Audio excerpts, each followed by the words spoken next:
Uncle গেটটা একটু খুলেন না। আমরা ওই দিন ভুলে যাই নাই, শিক্ষার্থীরা যখন রাস্তায় দাঁড়ায় বলছে আঙ্কেল গেটটা একটু খুলেন না, আঙ্কেল গেটটা একটু খুলেন না, তখন গেটটা কেউ খুলে নাই। আমরা এই আওয়ামী লীগকে এই কুমিল্লা থেকে উৎখাত করেছি। এই হাসিনার দুঃস্বপ্ন ছিল কুমিল্লা, হাসিনার দুঃস্বপ্ন ছিল এই কুমিল্লা। আমরা এই কুমিল্লাতে আমরা আওয়ামী লীগকে কবরস্থ করতে পেরেছি। প্রিয় সহযোদ্ধা, আপনাদেরকে সতর্ক করে দিয়ে যাই, আমরা যে আওয়ামী লীগকে ছাত্র নাগরিক রাস্তার মধ্যে তাজা রক্ত ঢেলে দিয়ে বাংলাদেশ থেকে উৎখাত করেছি, আজকে সেই আওয়ামী লীগকে পুনর্বাসনের জন্য ষড়যন্ত্র করা হচ্ছে। বিদেশে বসে ষড়যন্ত্র অব্যাহত রয়েছে। রাজনৈতিক দলের মধ্যে বিভিন্ন রাজনৈতিক দল নির্বাচনী ফায়দা নেওয়ার জন্য আওয়ামী লীগকে পুনর্বাসনের জন্য ব্যাকডোর ডিপ্লোমেসিতে যুক্ত হচ্ছেন। আমরা আপনাদেরকে সতর্ক করে দিতে চাই, এই ছাত্র নাগরিকের হারানোর কিছুই নাই।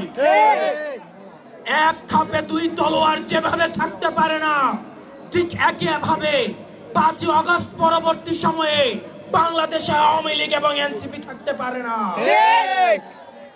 যদি কেউ আওয়ামী লীগকে পুনর্বাসন করতে চায়,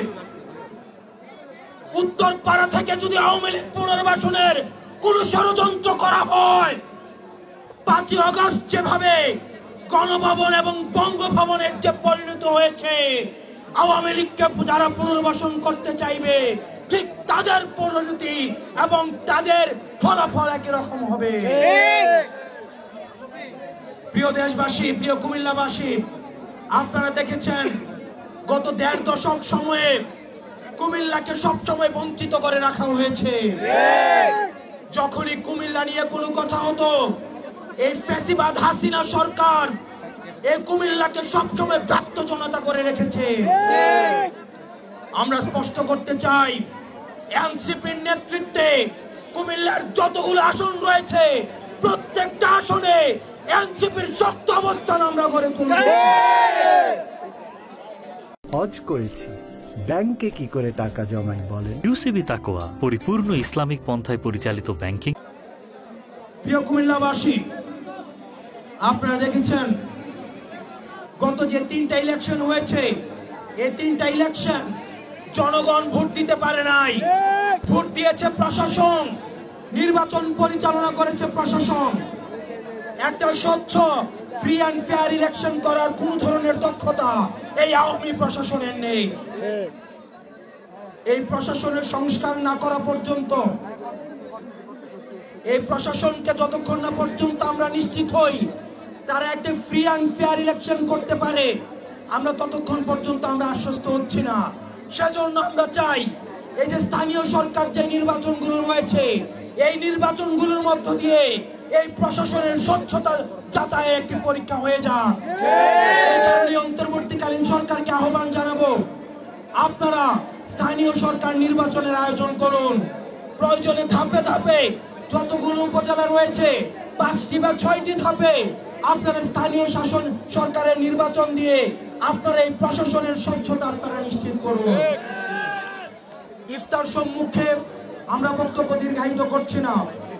বাংলাদেশে যেভাবে আমরা জালিমকে হটিয়ে আমরা ইনসাফ প্রতিষ্ঠিত করতে পেরেছি, ঠিক একইভাবে আমরা বিশ্বাস করি পৃথিবীর প্রত্যেকটা প্রান্তে যেখানে নির্যাতিত রয়েছে, নিপীড়িত রয়েছে, আপনারা দেখেন গাজাতে কিভাবে আমাদের এই যে ইসরায়েলি বর্বরতা আমাদের গাজাতে শিশুদেরকে, নারীদেরকে, এই গাজার ধর্মপ্রাণ মানুষদেরকে, গাজার জনগণকে কিভাবে নির্যাতন এবং নিপীড়নের মধ্যে দিয়ে মেরে ফেলা হচ্ছে। আমরা বিশ্বাস করি খুব দ্রুততম সময়ে গাজার আকাশের মধ্যে আমরা এই জুলুমকে হটিয়ে আমরা ইনকিলাব দেখতে পাবো। প্রিয় দেশবাসী, আমাদের এই লড়াই অব্যাহত রয়েছে, আমাদের এই লড়াই চলবে এবং আওয়ামী লীগকে যারা পুনর্বাসন করতে চাইবে, যেই রাজনৈতিক দলেরই হোক না কেন, তাকে আমরা প্রতিহত করব। চাঁদাবাজি, টেন্ডারবাজি এবং মাঠ দখল, বাজার দখল, পুকুর দখল, বাজার দখল, এগুলো এলাকায় শুরু হয়ে গেছে না? এগুলো চলতেছে না? যারা দখলবাজ তাদের হাত ঘুরিয়ে দিয়ে তাদেরকে পুলিশ উঠিয়ে দেন। দেবিদ্বারের মাটিতে, কুমিল্লার মাটিতে, চান্দিনার মাটিতে, চট্টগ্রামের মাটিতে, হোমনার মাটিতে কোন ধরনের চাঁদাবাজের কোন ধরনের ঠাঁই হবে না। কেউ যদি চাঁদাবাজি করতে আসে বলবেন চাঁদার টাকা আস্তাদ আব্দুল্লাহকে দিয়ে এসছি, প্রয়োজনে তার থেকে চাঁদা নিয়ে আসুন। যে চাঁদা চাইতে আসবে তাকে ধরে ধরে পুলিশে দিয়ে আসুন। কোন ধরনের চাঁদাবাজি, কোন ধরনের টেন্ডারবাজি এই কুমিল্লার কোন জায়গায় চলবে না। আপনারা ভালো থাকবেন, সুস্থ থাকবেন। যে কোনো সংকটে, ক্রাইসিসে আমাদেরকে সামনে পাবেন।